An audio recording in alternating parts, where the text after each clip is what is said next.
নমস্কার। আমি আজকে আপনাদের সামনে কবিগুরু রবীন্দ্রনাথ ঠাকুরের লেখা পরিচয় কবিতাটি আবৃত্তি করে শোনাব। কবিতাটি উনি শান্তিনিকেতনে 13ই মাঘ 1343 সালে লিখেছিলেন। পরিচয়। একদিন তরিখানা থেমেছিল এই ঘাটে লেগে, বসন্তের নতুন হাওয়ার বেগে।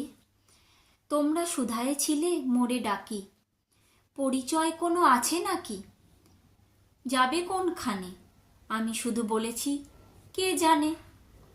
নদীতে লাগিল দোলা, বাঁধনে পড়িল টান, একা বসে গাহিলাম যৌবনের গান।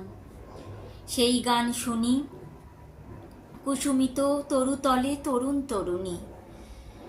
তুলিল অশোক মোর হাতে দিয়ে, তারা কহিল এ আমাদেরই লোক। সে মোর প্রথম পরিচয়। তারপরে জোয়ারের বেলা, সাঙ্গ হলো তরঙ্গের খেলা। কোকিলের ক্লান্ত গানে বিস্মিত দিনের কথা অকস্মাৎ যেন মনে আনে।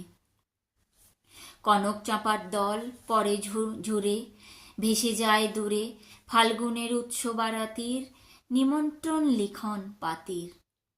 ছিন্ন অংশ তারা অর্থহারা, ভাটার গভীর টানে তরিখানা ভেসে যায় সমুদ্রের পানে। নতুন কালের নবযাত্রী ছেলে মেয়ে শুধাইছে দূর হতে চেয়ে, সন্ধ্যা তারার দিকে বহিয়া চলিছে, তরুণী তুমি কে? সেতারাতেতে বাঁধিলাম তার, গাহিলাম আরবার, মোর নাম এই বলে খ্যাত হোক, আমি তোমাদেরই লোক। আর কিছু নয়, এই হোক শেষ পরিচয়। নমস্কার।